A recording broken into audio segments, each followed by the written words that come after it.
On a ruthless Christmas night, a terrified girl in torn clothes stumbled through the snow and knocked on the wrong door, begging for help, shaking, certain she was about to die.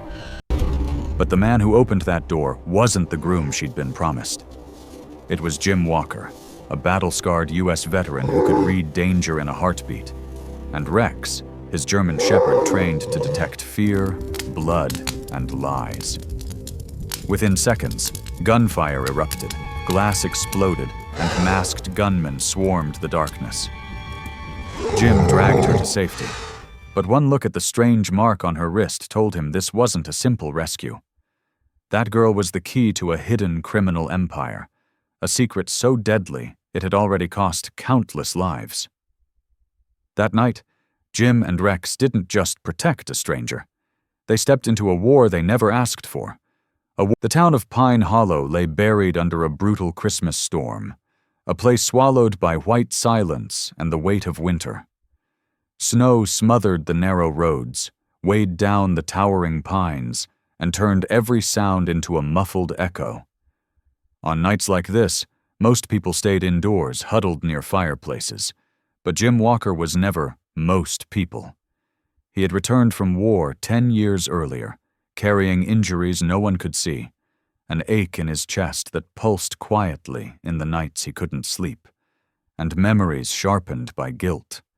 Jim, now 50 years old, was a big man with a square jaw, streaks of gray in his short, dark hair, and a beard kept close to the skin.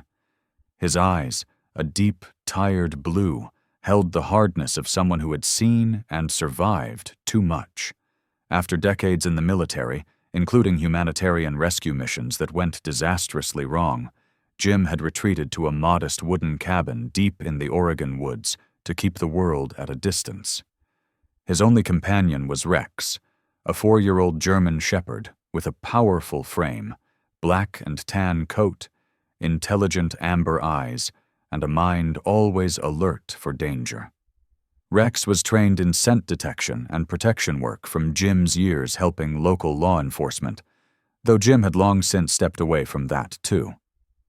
Tonight, the storm was fierce enough that even Rex stayed close to the fire, ears perked but body relaxed. Until 9:47 p.m., when everything changed. A frantic pounding rattled the front door, sharp enough to make Rex jump to his feet and emit a low, warning growl. Jim set down his coffee mug, senses shifting instantly into the hyper-awareness he had spent years trying to unlearn. No one visited him this late. No one visited during blizzards. No one came without calling. He approached the door cautiously, Rex at his side, the dog's hackles raised.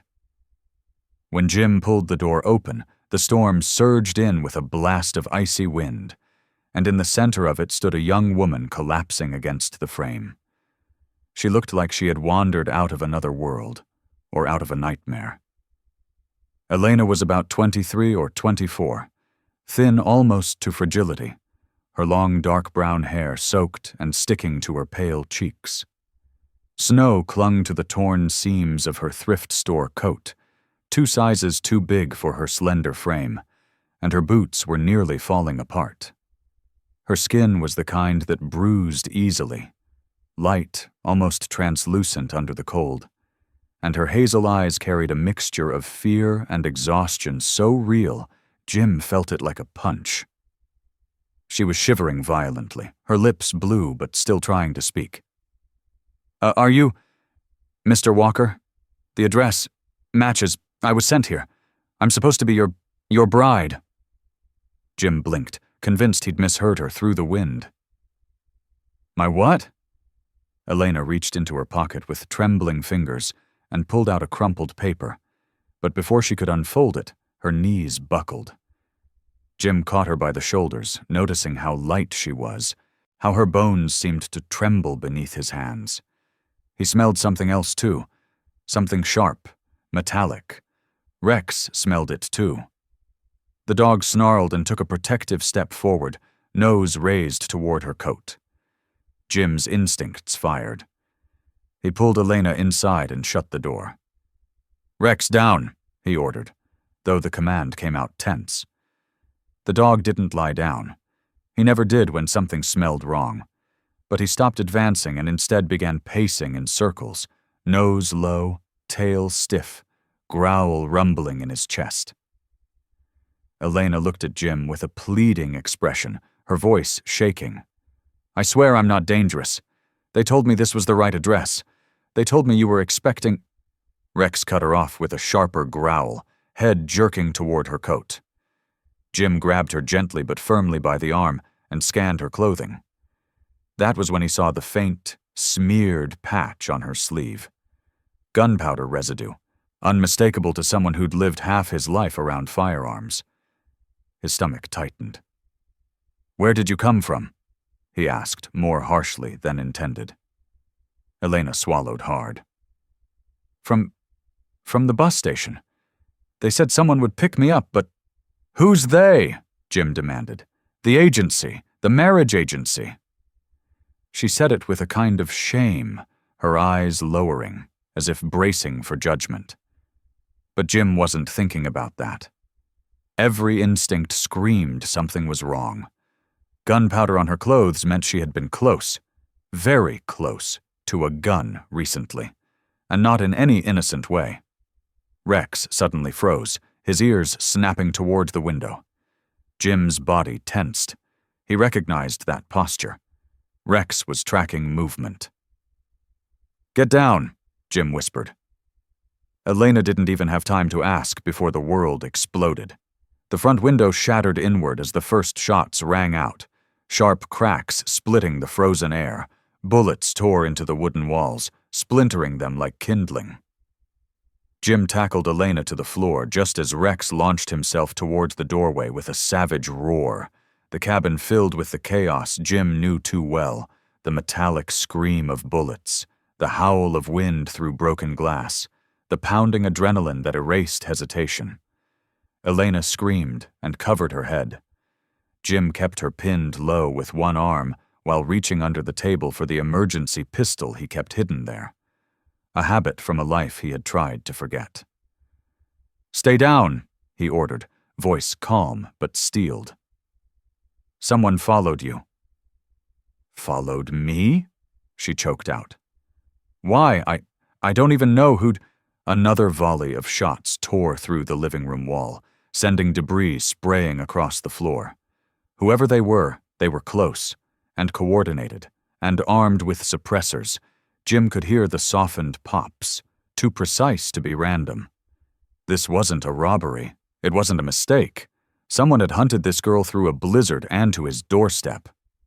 Rex snarled as he reached the shattered window, barking ferociously at the shapes moving just beyond the tree line. Jim's pulse hammered. Elena clung to his arm, shaking uncontrollably.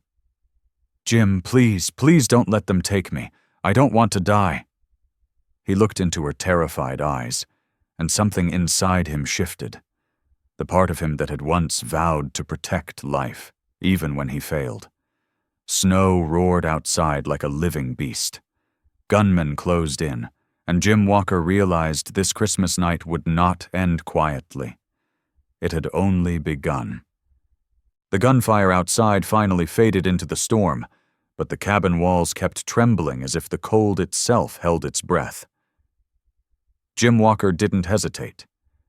He grabbed Elena's wrist with one hand and Rex's collar with the other, pulling both of them toward the narrow wooden door hidden behind the pantry shelves. His voice was low, controlled, the voice of a man who had survived too many nights like this.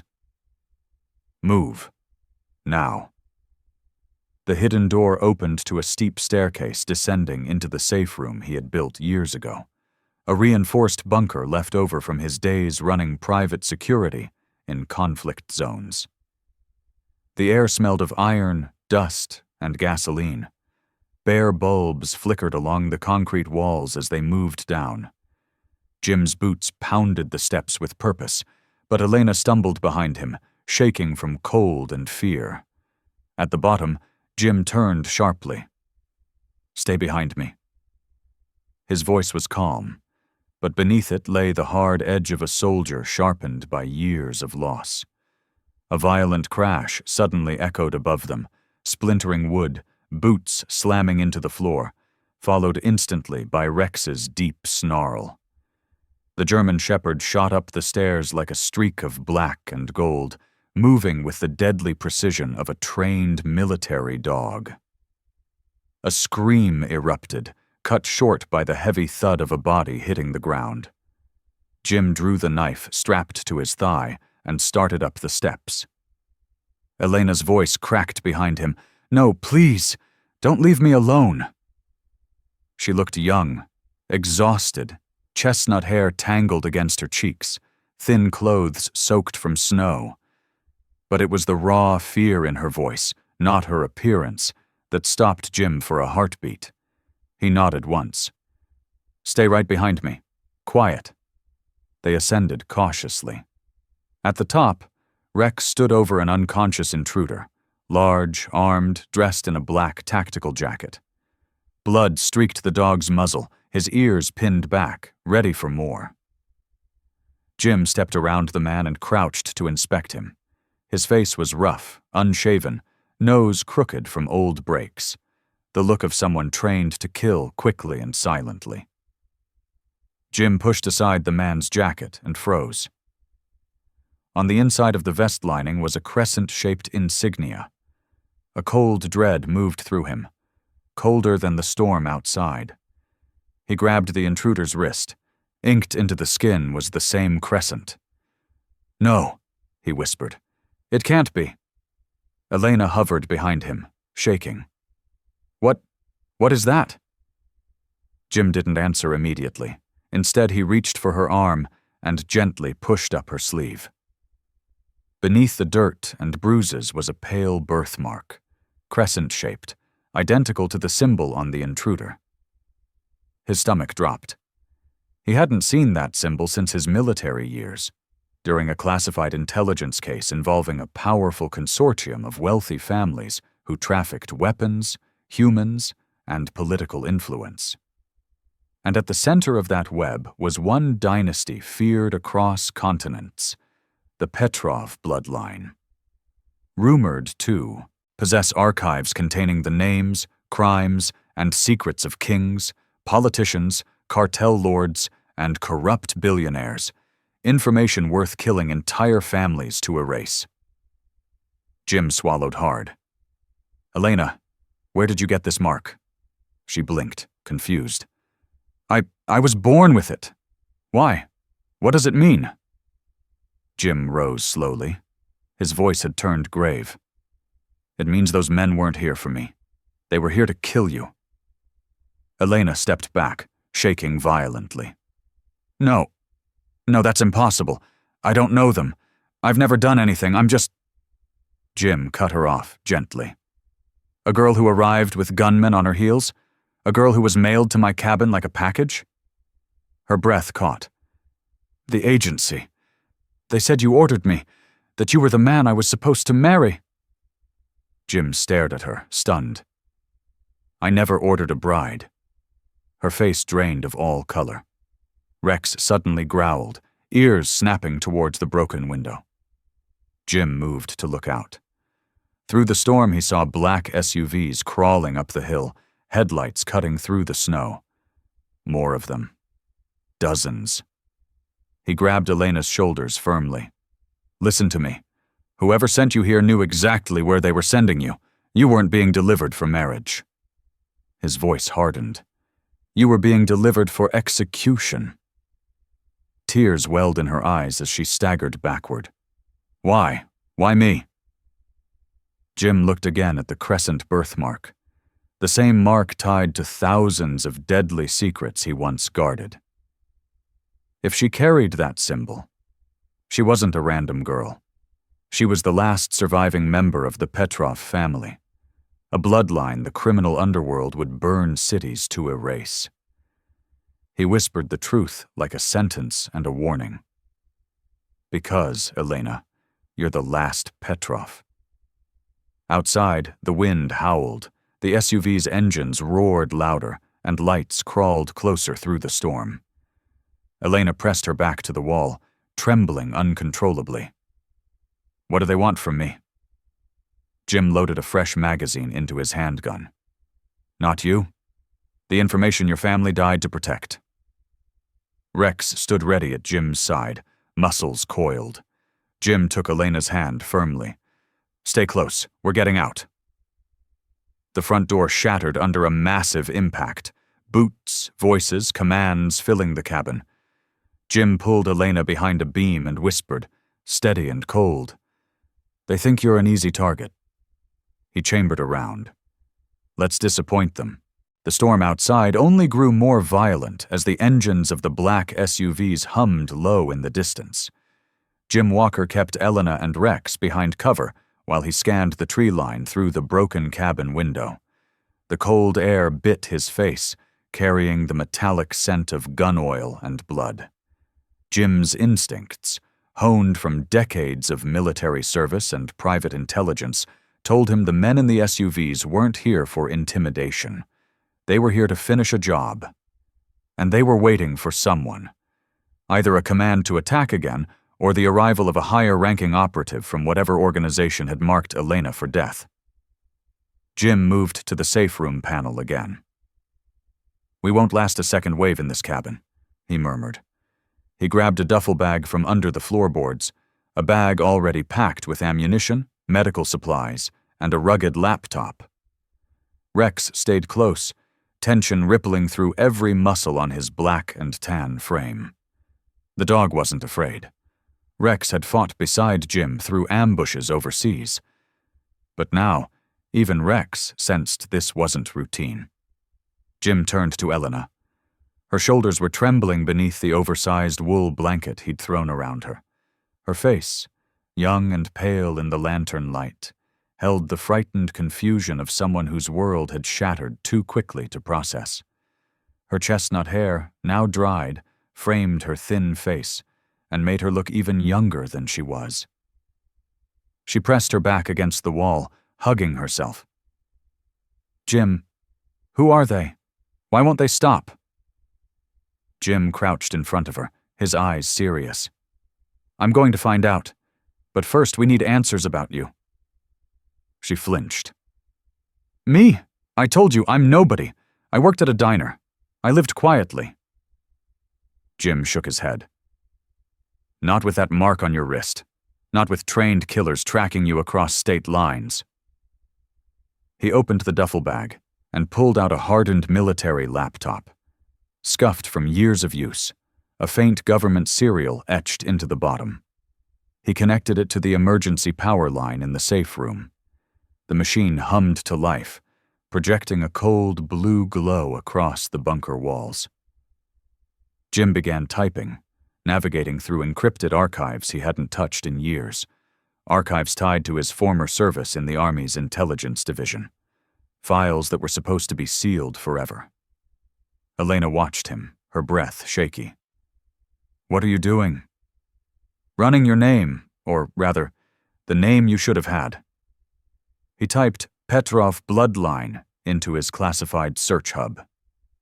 Dozens of old case files populated the screen, each tagged with black security markers indicating lethal-level secrecy. Jim clicked the first highlighted entry. A grainy photograph appeared. A family of 4, bundled in winter coats, standing in front of a wooden house in a snowy village.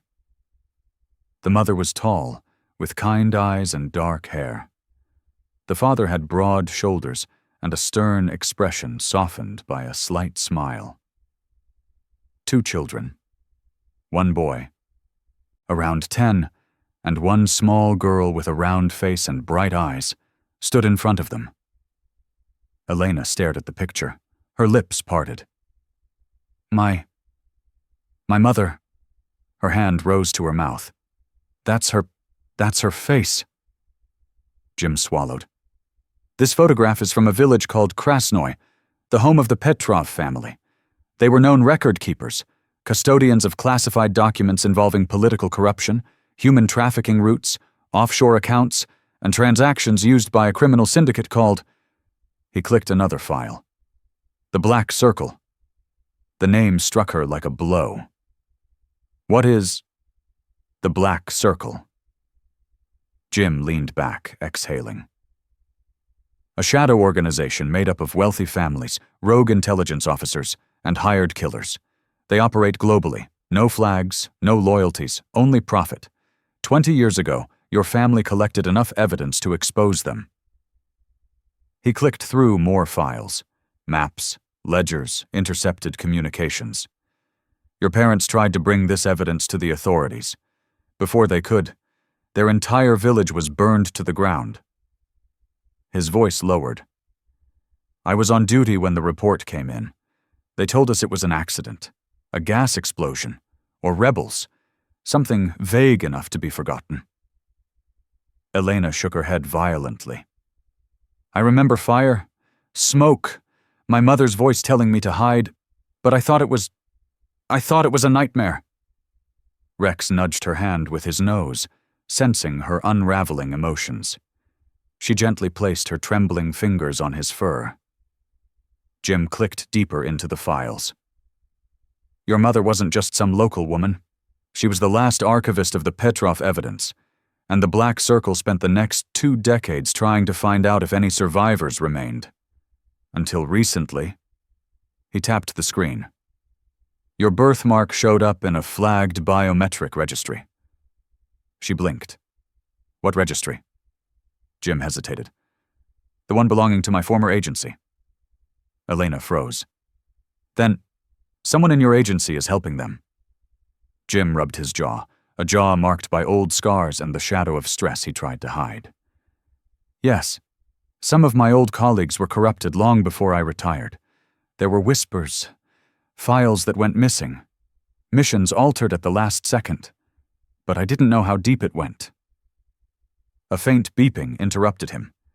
Jim frowned and clicked another tab. An alert flashed.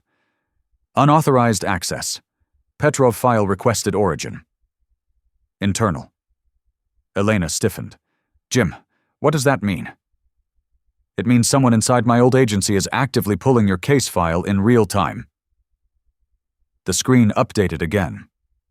Request redirected to unknown host possible Black Circle handler. Jim's knuckles tightened around the laptop. His voice hardened, deep and hoarse. They found your signature again. They know where you are. He slammed the laptop shut. Time's up. We're leaving. Rex barked sharply, as if agreeing. Jim grabbed 2 rifles, slinging one across his back and handing the other to Elena. She stared at it, wide-eyed and shaking. I don't know how to use this. I'm not asking you to fight. I'm asking you to survive. Jim loaded a magazine and checked the safety. Stay behind Rex. He won't let anything touch you. They moved silently up the stairs. Jim scanned the main room. Clear. The intruder that Rex had taken down remained unconscious. Jim quickly frisked him and found a burner phone, a knife, and a patch sewn secretly into his jacket lining. A black circle with a crescent symbol at its center. Their sigil. Jim shoved the patch into his pocket. He whispered, We're heading to a con. The night swallowed them whole as Jim Walker led Elena Petrov and Rex through the Oregon backroads, headlights cutting through sheets of falling snow. The storm had not eased. If anything, it had grown heavier, as if nature itself wanted to bury the past they were chasing. Jim's truck rumbled through the darkness, the old diesel engine steady under his hands. His face, rugged, sharply cut, framed by a short beard dusted with gray, looked more carved from stone than flesh. His eyes, cold blue and unblinking, were fixed on the road. The kind of eyes shaped by battlefields, betrayals, and the weight of lives he couldn't save. Elena sat in the passenger seat, curled into the oversized coat Jim had given her. Her thin frame shivered despite the heater blasting warm air. Long chestnut hair cascaded over her shoulders, messy from the chaos of earlier. Her pale skin, still blotched from the cold, glowed faintly in the dashboard light. She looked small, frail, but not broken. Not anymore. She hugged her knees to her chest. "Jim, how far is it?" Her voice trembled, not just from the cold, but from the memories stirring inside her. "Another hour," Jim said quietly, "if the storm doesn't block the forest road." Rex lay in the back seat, head resting between the seats, golden brown eyes shifting constantly between the rear windows. The 4-year-old German Shepherd looked like a living storm himself, muscular, alert, fur bristling every time the wind howled. He sensed danger before anyone else could, and right now he sensed plenty. Jim glanced at Elena. "You said your mother buried something. Under your house?" Elena pressed her palms together. "I was hiding. She pushed me into the crawl space. She said, 'If they come, the mark will guide you.' I didn't understand. I thought she was scared. But now..." Jim nodded. "Now we follow her instructions." The truck climbed a narrow mountain road, trees thickening around them, branches heavy with snow. As they approached the outskirts of the long-abandoned village, Rex suddenly stood up, low growl vibrating in his chest. Jim's hands tightened on the wheel. "Easy, boy." But he understood the warning. The past was never quiet, especially not one soaked in blood. When they reached the ruins of Krasnoy, the storm mercifully thinned, giving the moon enough room to cast a faint blue glow across what remained. Burned foundations, collapsed roofs, twisted steel beams, snow covered everything like a shroud. Elena stepped out of the truck, hugging the coat tightly. The wind cut across her cheeks, reddening her skin.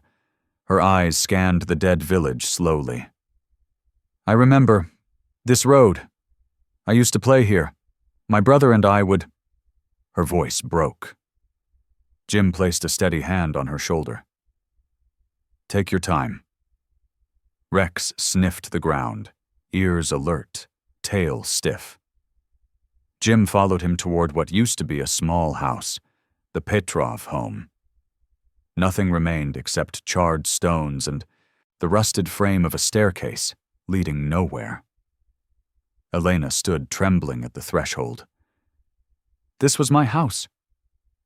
She knelt, touching the burnt foundation with shaking fingers. "Mama hid me right here, under the floor." Jim knelt beside her, brushing away snow until a weathered wooden beam emerged. Beneath it, a small indentation, almost invisible, ran along the edge. "Help me with this," he said. Together they lifted the beam, and there it was. A crawl space, collapsed inward, but still accessible. The smell of old ash rose from it.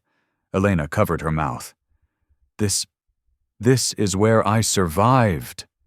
Rex suddenly barked sharply, running toward the remnants of the village church. Jim shot up instantly. "He's found something." They followed Rex to the church, once stone-walled and humble, now a skeleton under the moonlight. Its arched windows were hollow. Snow blanketed the broken pews inside. Rex pawed frantically at the floor near the altar, a cracked slab of stone tilted just slightly. Jim knelt. "There's a gap." He jammed his fingers under the slab's edge and pushed. Stone scraped against stone. The slab shifted, revealing a narrow opening descending into darkness. Elena's breath caught. "Mama, she must have known."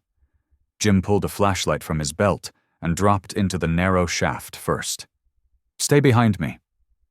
The passage was cramped, damp, and cold. Stone walls dripped with melting snow.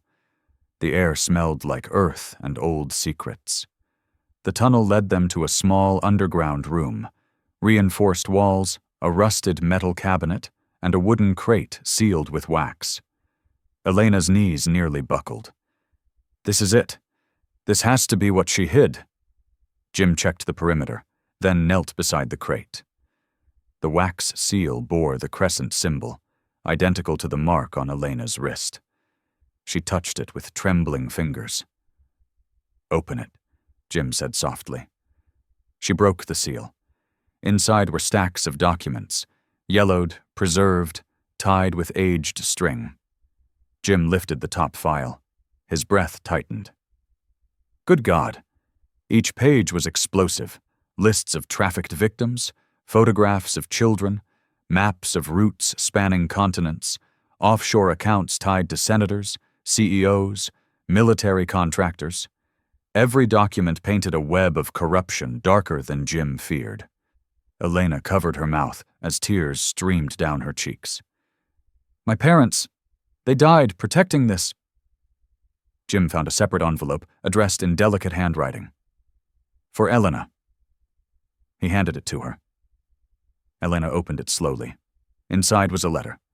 Her mother's handwriting. "My little star, if you find this, it means the truth has finally woken. These documents will destroy the evil that destroyed us.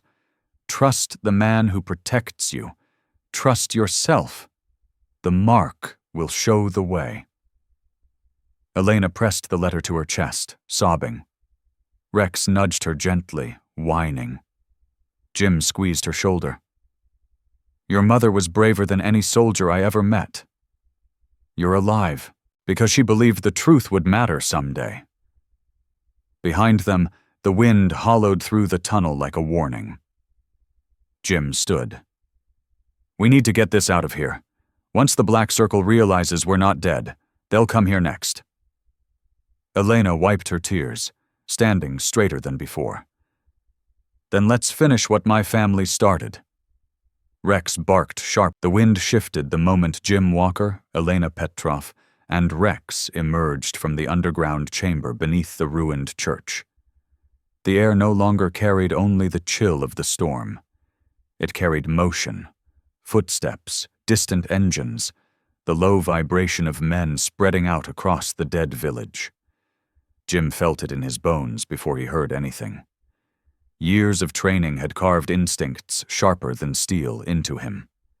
Rex was the first to react. The 4-year-old German shepherd froze mid-step, body stiff, ears pointed straight toward the tree line. His nostrils flared. A deep, rumbling growl emerged from his chest. Jim touched Elena's arm lightly, signaling stillness. Her pale face, streaked with dirt and tears, and illuminated by the moon hanging above the skeletal village, stared up at him with fear, but also growing resolve. Her long chestnut hair fluttered in the icy wind, catching glints of silver moonlight. Jim slung the duffel bag carrying the classified documents over his shoulder and adjusted the rifle in his hands. The moon cast harsh angles on his rugged face, deep creases, subtle scars, the rough stubble that shadowed his jaw. He looked older in the cold light, but stronger too, like a man built to endure the darkness closing in around them. "Elena," he whispered, "stay behind Rex. Eyes on me at all times." Elena nodded, pulling her coat tighter around her slim frame. Her skin was ghostly pale in the cold, but her jaw tightened. Determined, even if terrified. The letter from her mother was tucked close to her chest under the coat. That alone kept her standing. Then the first sound reached them, a faint metallic click, left of the church ruins. Jim's eyes narrowed.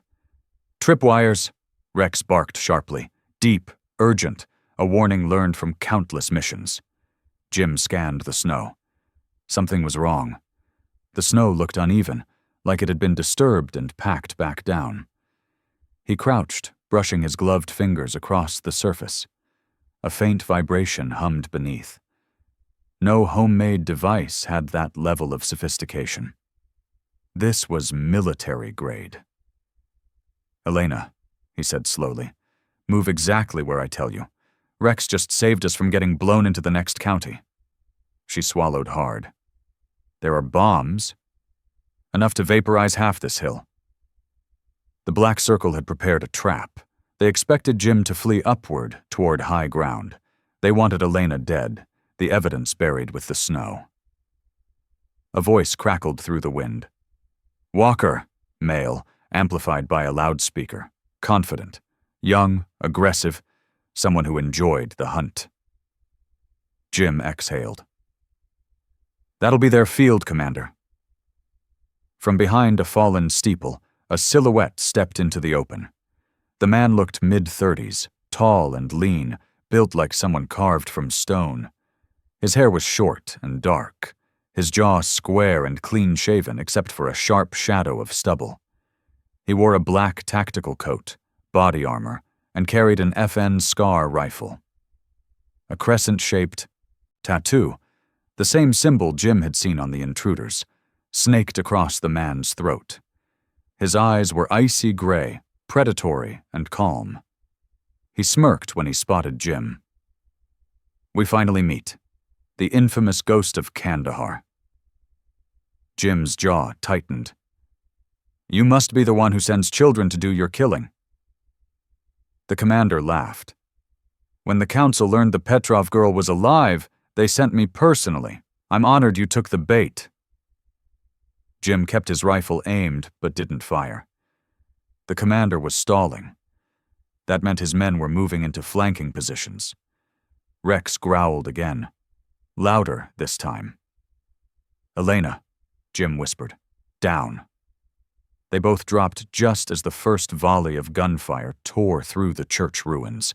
Bullets ripped through broken pews, shattered stone, and sent clouds of powdered snow bursting into the air. Rex lunged forward, eyes blazing, and knocked Elena behind a collapsed beam for cover. Jim returned fire instantly, his shots precise and controlled. The moonlit ruins transformed into a battlefield of chaotic shadows and muzzle flashes. More attackers emerged, 6, maybe 8, advancing in a semicircle. Jim recognized their formation. These weren't street thugs. They were trained professionals, ex-military or mercenaries hired at a premium. The black circle never cut corners. One assailant, broad-shouldered, bald, with a jagged scar running down his cheek, charged toward the church entrance. Rex leaped at him with a ferocity born from loyalty and combat instinct. The man fell backward, arms flailing, as Rex's teeth clamped onto his forearm and dragged him to the ground. Snow exploded around them. "Elena, stay low!" Jim shouted over the gunfire.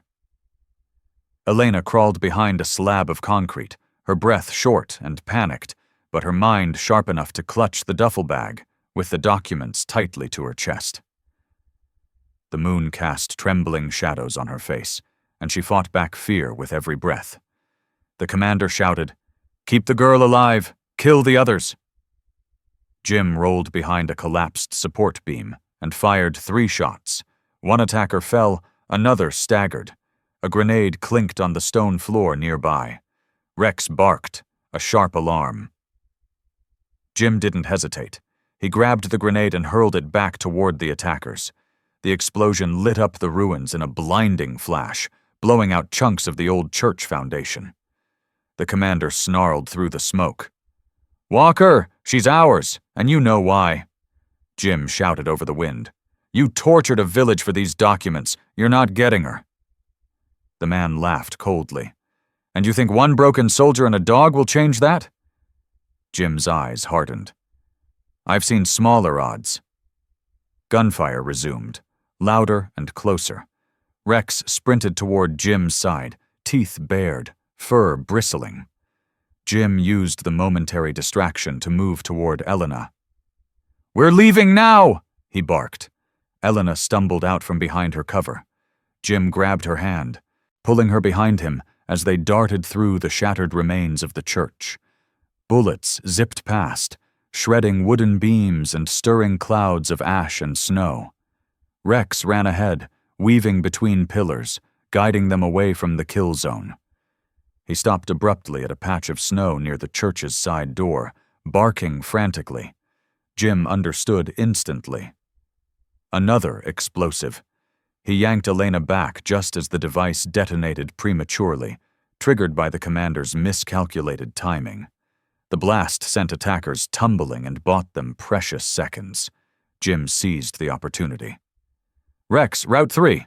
The dog sprinted toward a narrow corridor of ruins, leading to a downhill slope covered in trees. Jim lifted Elena off her feet to accelerate them, and followed Rex at full speed. Behind them, the commander screamed orders as he fired after them. The slope was steep, icy, and littered with debris, but they made it to the tree line. The forest swallowed them in darkness. Behind them, frustrated gunfire echoed through the night. Jim didn't stop until they were deep enough into the woods that the storm muffled everything but their breathing. Only then did Elena collapse onto the snow, shaking violently. Jim knelt beside her. "You still with me?" She nodded, tears streaming. "We should have died back there." Jim put a hand on her shoulder. Rex wasn't going to let that happen. Rex stood a few steps away, chest heaving, tail stiff, nose pointed back toward the ruined church where danger still lingered. Jim followed the dog's stare, jaw tightening. "They won't stop," he said softly. "Not until every truth your family protected is either exposed or buried with us." The storm raged on. The forest trembled. And war had officially begun. The next morning arrived with a cold, washed-out light that barely filtered through the heavy Oregon clouds. Jim Walker stood at the tree line overlooking the burned village they had escaped the night before. His parka was torn at the shoulder, frost clinging to the fabric. A faint cut ran along the edge of his rugged jawline, dried blood forming a thin line across his skin. His face, carved with lines of exhaustion and resolve, looked as if it had aged another 10 years overnight. But his eyes, cold blue and unflinching, held a fire that no storm could extinguish. Rex sat beside him, alert and breathing quietly, his thick black and tan fur shimmering with frost. The 4-year-old German shepherd had barely slept, pacing the perimeter through most of the night, guarding Jim and Elena as if the entire world sought to break them. In a way, it did. Behind them, Elena Petrov sat on a fallen tree trunk, wrapped tightly in Jim's oversized coat. Her long chestnut hair was tangled from wind and moisture, framing a pale face marked with exhaustion, but lit by a new kind of determination. She wasn't the trembling, terrified girl who had knocked on Jim's cabin door. Something inside her had awakened, a fierceness shaped by truth and grief, and justice. Jim approached her. "We have 2 options," he said quietly. "Run, and stay ghosts for the rest of our lives, or fight. Expose everything. Put a target on our backs bigger than the one we already have." Elena looked up, her brown eyes sharp despite the dark circles beneath them. "Jim, I'm done running. My family died because of those documents. People were sold, abused, killed. We have names. We have proof. My mother wanted this truth to live." She took a shaky breath. "And I want to finish what she started." Jim nodded, proud but worried. "Once we do this, there's no going back." "I know," Elena whispered, "but the Black Circle destroyed my village. They don't get to destroy who I become, too." Rex bumped her knee gently with his snout, offering silent support. Elena smiled through trembling lips and stroked his fur. Jim took a deep breath. "Then let's end them."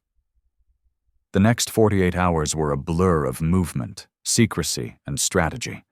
Jim had contacts, very few left after years of cutting ties, but enough to start building a chain. He led Elena and Rex to an abandoned ranger station deep in the mountains. It was a crumbling wooden structure built in the 1960s, now reclaimed by moss, vines, and silence. But it had one thing Jim needed: an old satellite uplink embedded in the foundation, forgotten by everyone except men who once used it. Elena stood by the window, scanning the snow-covered woods as Jim unpacked the duffel bag. "Are you sure we can trust anyone?" she asked. Jim slid a stack of documents across the dusty table. "Trust? No, but we can force the truth into the right hands." He connected the uplink to the rugged laptop, rewiring the ancient system with practiced efficiency. Sparks flew. Rex flinched, but Jim continued without hesitation. Within minutes, encrypted data began transmitting across multiple channels: FBI, Interpol, Homeland Security, Europol. Jim flooded each agency with files: lists of trafficked victims, offshore accounts, internal emails between corrupt officials, flight manifests, photographs of politicians and cartel leaders shaking hands in hidden meetings. Each revelation was a dagger plunged into the Black Circle's heart. Elena approached, holding a folder she had clung to since the ruins. "Jim, this one, the one my mother sealed separately." She handed it to him. Jim opened it. Inside were names he recognized: prominent senators, a billionaire who funded political campaigns, a high-ranking intelligence officer he once worked under, and one name that froze him to the core: Graham Locke. A man in his early 60s, sharp-featured with swept-back silver hair, a perfectly trimmed beard, and cold gray eyes. Jim had known him for 15 years. Locke had once mentored him, taught him how to navigate bureaucratic war zones, encouraged his transfer into intelligence. Now Jim saw Locke's signature on trafficking approvals, money laundering paperwork, and private correspondence with the Black Circle. Elena noticed Jim's expression. "You know him." Jim's jaw clenched. "I used to trust him with my life," Rex growled. The dog sensed the shift in Jim's energy. Elena swallowed. "Jim, if he's part of this, then he'll come for us." "Oh, he will," Jim murmured, eyes glinting with fury. "But not before we bring him down."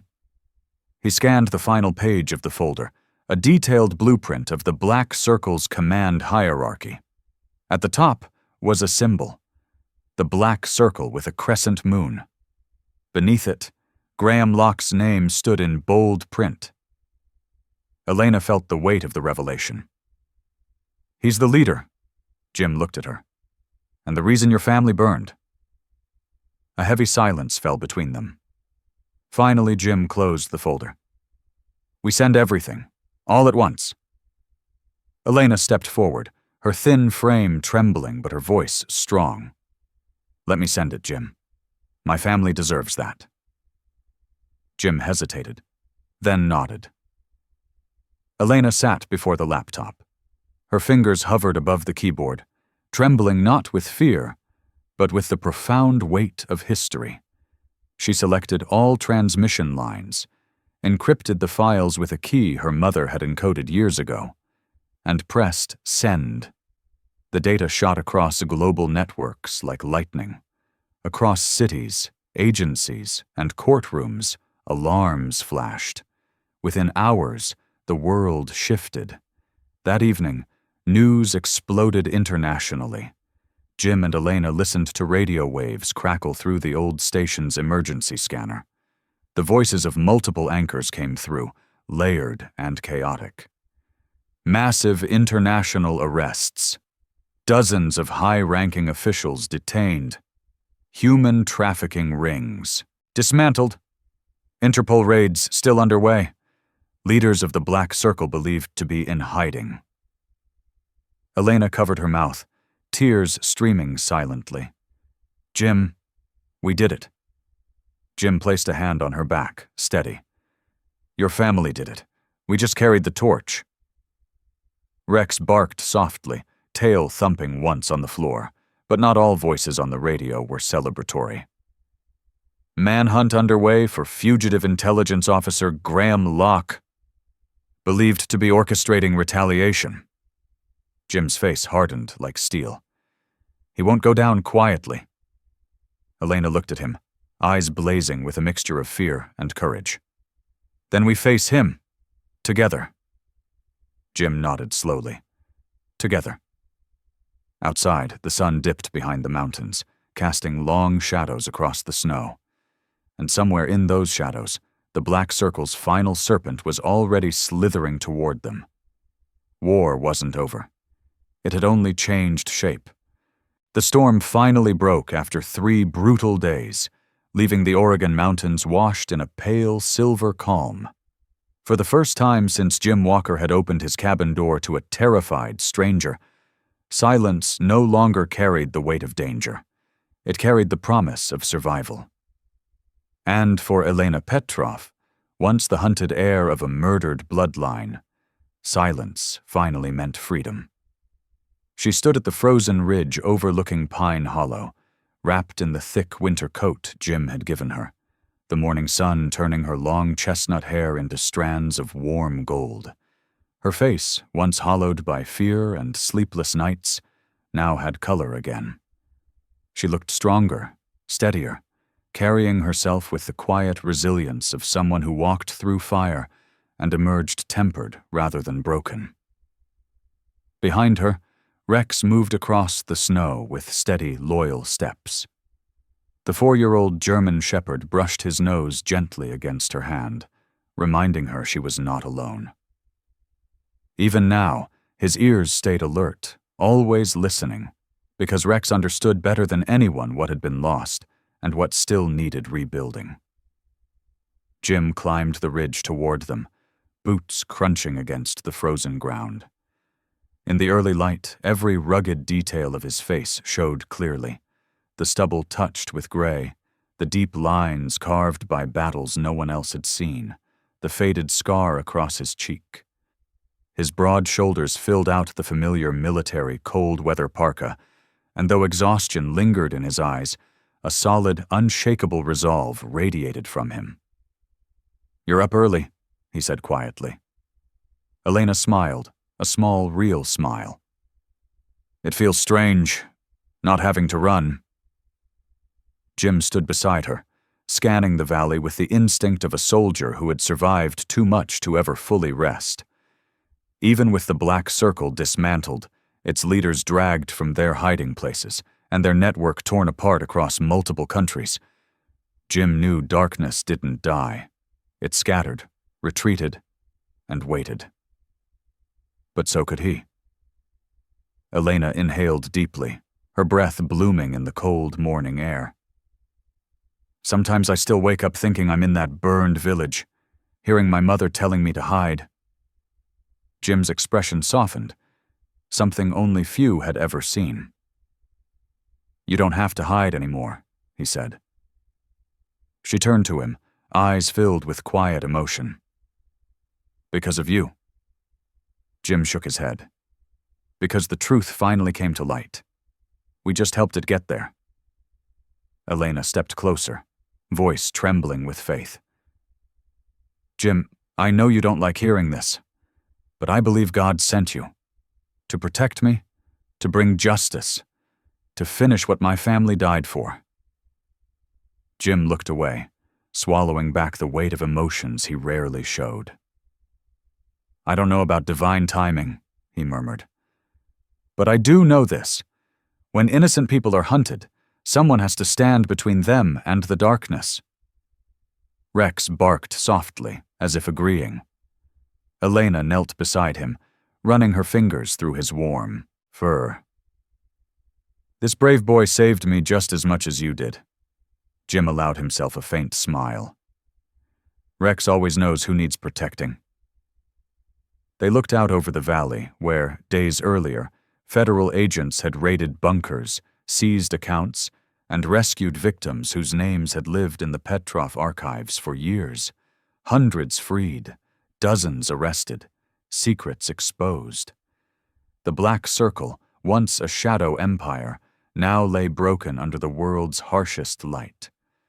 Elena wrapped her blanket tighter as she sat on a snow-covered log. "What happens now, Jim? Do you go back to your cabin? Back to being alone?" Jim hesitated, caught between the man he used to be and the purpose he had rediscovered. "That was the plan," he admitted, "before all this. And now? Her voice held a fragile hope. Jim exhaled slowly. Now I know hiding from the world doesn't make it safer. It just leaves more people fighting alone.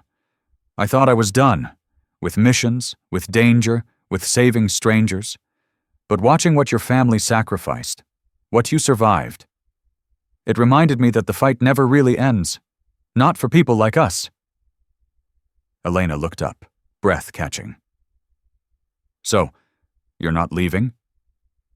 Jim's voice grew firm, steady, almost like a vow. No. As long as traffickers hide in the cracks, as long as even one child is in danger, as long as a single monster from the Black Circle tries to rise again, we keep moving, we keep hunting, we keep fighting. Rex stepped forward, tail raised, chest strong, ready for whatever came next. Elena rose and gently placed her hand on Jim's arm, her eyes filled with gratitude. Jim, thank you for believing in justice, for not abandoning me. Jim held her gaze with calm sincerity. You saved yourself, Elena. I just walked beside you.